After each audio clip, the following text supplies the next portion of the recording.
Não é de hoje que filmes de terror usam o recurso de dizer que são baseados em casos reais.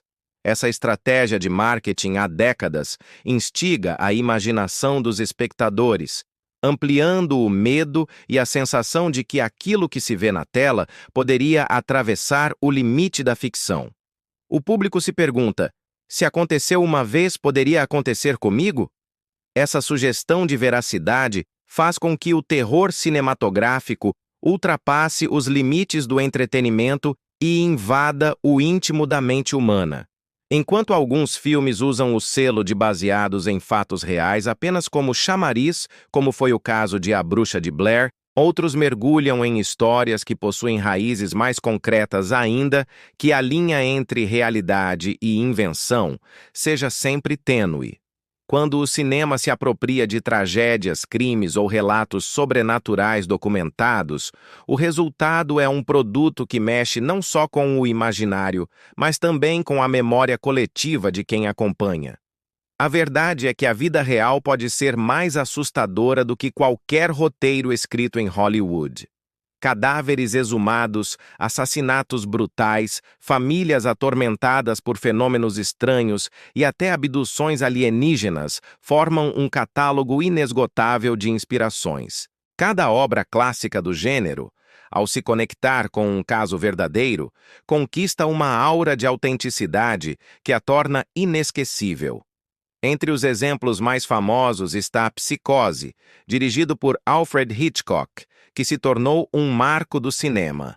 A trama do tímido Norman Bates, dono de um motel isolado, foi inspirada livremente na vida de Ed Gein, um assassino preso em meados dos anos 50.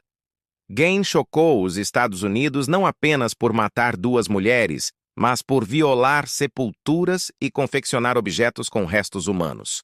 O paralelo entre a relação doentia de Bates com a mãe e a obsessão de Gein pela figura materna é evidente, tornando a ficção ainda mais perturbadora. As semelhanças não param por aí. Tanto Bates quanto Gein viviam em isolamento e tinham como hábito preservar os quartos das mães falecidas como se fossem santuários. O gesto de vestir roupas femininas, presente na história de Hitchcock, também tem eco nos relatos policiais sobre Gein. Sua biografia acabou servindo de fonte para outros filmes de horror igualmente icônicos, como O Massacre da Serra Elétrica e O Silêncio dos Inocentes, ampliando o alcance de sua figura macabra. Outro clássico do mestre Hitchcock também bebeu da realidade.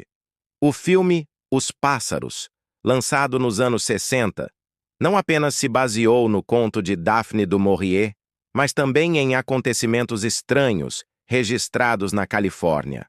Na cidade costeira de Capitola, em 1961, bandos de aves desorientadas atacaram casas, carros e pessoas, regurgitando anchovas semidigeridas nos gramados. Décadas depois, cientistas descobriram que as aves haviam ingerido algas tóxicas que provocavam convulsões e desorientação. Esse detalhe científico, porém, não impediu que o cinema explorasse o terror irracional do ataque animal. Se Hitchcock dominava o suspense, foi com O Exorcista que o cinema introduziu de maneira definitiva o horror da possessão demoníaca ao grande público. O filme de William Friedkin, adaptado do romance de William Peter Blatty, é inspirado no caso real de Roland Doe, um adolescente que teria sido vítima de forças malignas após brincar com um tabuleiro de Ouija. Padres registraram sessões de exorcismo e os relatos chegaram até o escritor, que transformou a história em uma das narrativas mais assustadoras já filmadas. O medo também pode nascer das profundezas do mar. Tubarão, de Steven Spielberg, traumatizou gerações e tornou o oceano um lugar ameaçador. A origem dessa fobia coletiva está ligada a ataques que ocorreram em Nova Jersey em 1916, quando vários banhistas morreram em circunstâncias misteriosas. Sem saber ao certo quantos tubarões estavam envolvidos, ou mesmo a espécie responsável, a população viveu dias de pavor que inspiraram Peter Benchley a escrever o livro que daria origem ao clássico cinematográfico. As casas mal-assombradas, por sua vez, sempre exerceram fascínio no imaginário popular. O caso de Amityville se tornou o mais famoso deles.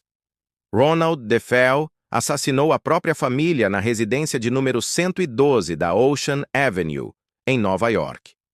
Tempos depois, a família Lutz se mudou para o local e relatou fenômenos paranormais que os fizeram abandonar a casa em menos de um mês. Embora muitas pessoas contestem a veracidade desses relatos, o crime de DeFeo é um fato e o cinema não perdeu a oportunidade de transformar o endereço em um ícone do terror. Seguindo a mesma linha, Poltergeist trouxe para as telas a inspiração de um caso registrado em Long Island. A família Herman testemunhou dezenas de fenômenos estranhos dentro de sua residência, como objetos voando e sons inexplicáveis. O chamado Poltergeist de Seaford acabou servindo de pano de fundo para o filme de Tobe Hooper, que assombrou plateias com a ideia de que o lar, espaço de segurança, pode se transformar em palco de tormentos. O terror também pode nascer do sono. A Hora do Pesadelo apresentou Freddy Krueger, um vilão que mata adolescentes dentro dos sonhos. A ideia, concebida por Wes Craven, nasceu da leitura de notícias sobre jovens refugiados do Sudeste Asiático que morriam durante o sono em circunstâncias enigmáticas. Muitos relatavam pesadelos intensos e se recusavam a dormir. A medicina posteriormente identificou o fenômeno como Síndrome da Morte Súbita Noturna, mas para o público, o detalhe científico foi menos marcante do que a certeza de que até os sonhos poderiam ser letais. Nem sempre as inspirações vêm do sobrenatural. Em Fogo no Céu, o foco é a abdução alienígena. Travis Walton, lenhador do Arizona, desapareceu por vários dias e reapareceu alegando ter sido levado por seres de outro planeta. O relato, transformado em livro, ganhou as telas e reforçou a obsessão popular por encontros com extraterrestres. Se verdadeiro ou não, pouco importa. O medo do desconhecido está enraizado na narrativa. Outras histórias nasceram do horror humano.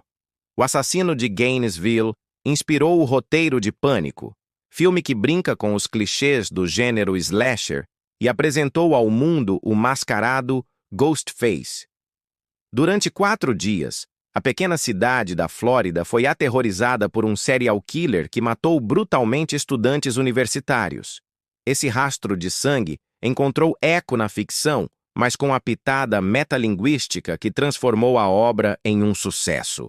O Exorcismo de Emily Rose trouxe uma abordagem jurídica ao terror, explorando o caso de Anneliese Michel, jovem alemã que morreu após sessões intensas de exorcismo. O julgamento dos pais e dos padres envolvidos transformou a tragédia em um dos episódios mais controversos do século XX, levantando debates entre ciência, fé e responsabilidade. A transposição para o cinema evidenciou a delicada fronteira entre crença religiosa e negligência médica. A brutalidade também encontra terreno fértil no deserto australiano. Wolf Creek, filme que retrata mochileiros perseguidos por um assassino cruel, se inspirou em 2 casos famosos do país: Ivan Milat, que matou 7 viajantes, e Bradley John Murdoch, responsável pelo assassinato de um jovem britânico. Ao mesclar esses elementos, o filme criou um retrato da vulnerabilidade dos viajantes diante da violência aleatória. Entre os nomes mais emblemáticos da investigação paranormal estão Ed e Lorraine Warren. O casal foi responsável por dezenas de casos que alimentaram a franquia Invocação do Mal. A família Perron, assombrada em sua fazenda, a boneca Annabelle mantida em vitrine de vidro e o Poltergeist de Enfield, na Inglaterra, são apenas alguns dos episódios levados ao cinema. A mistura de fé, misticismo e relatos minuciosos transformou os Warren em ícones culturais, mesmo que suas histórias sejam alvo de ceticismo. O terceiro filme da franquia explorou o caso do chamado Demônio de Connecticut, no qual um homem acusado de homicídio alegou ter sido possuído. Para muitos, Esse julgamento marcou a primeira vez que a defesa alegou influência demoníaca em um tribunal americano. A realidade e a ficção se entrelaçam mais uma vez, revelando o quanto o sobrenatural ainda encontra espaço mesmo nas instituições modernas. Ao observar todos esses casos, percebe-se como o cinema de terror utiliza a realidade como combustível. Seja um assassino de carne e osso, um fenômeno natural ainda não compreendido, ou relatos sobrenaturais, a sensação de que algo realmente aconteceu potencializa o medo. A audiência sabe que pode duvidar, mas nunca pode descartar totalmente a possibilidade de que a linha entre a vida real e a ficção é mais fina do que parece. É justamente nesse ponto que reside o poder do gênero. Quando se sabe que uma narrativa foi inspirada em eventos verídicos, ainda que distorcidos, o impacto psicológico aumenta. O espectador carrega para casa não apenas as imagens da tela, mas também o desconforto de pensar que aquilo pode voltar a acontecer. O terror se torna mais do que entretenimento. É memória, é trauma, é reflexão. O cinema entende que a realidade tem uma força única. Por isso, muitos diretores optam por mergulhar em casos reais, mesmo quando adaptam de forma livre. O que importa não é a fidelidade, mas a semente de verdade que permanece, capaz de germinar no imaginário de milhões de pessoas. Cada relato histórico, cada notícia de jornal, cada boato local pode se transformar em um pesadelo global quando traduzido pela linguagem audiovisual.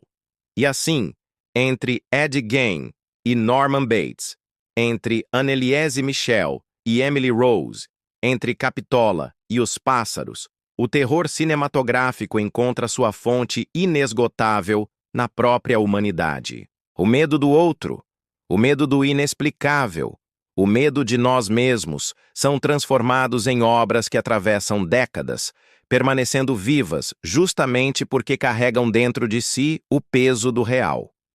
No fim, o que nos apavora não são apenas monstros inventados, mas a lembrança de que a maldade, o acaso e o mistério existem fora da tela. Ao assistir a esses filmes, rimos nervosos, fechamos os olhos, mas no íntimo sabemos que o mundo que habitamos guarda histórias igualmente ou até mais assustadoras do que qualquer ficção. Talvez seja por isso que o gênero não perca força. Ele se reinventa, mas sempre retorna à mesma conclusão. Não estamos seguros. Nunca estivemos seguros. E quando as luzes se apagam e a tela brilha diante de nós, a pergunta ecoa em silêncio. Será que aquilo poderia acontecer de novo?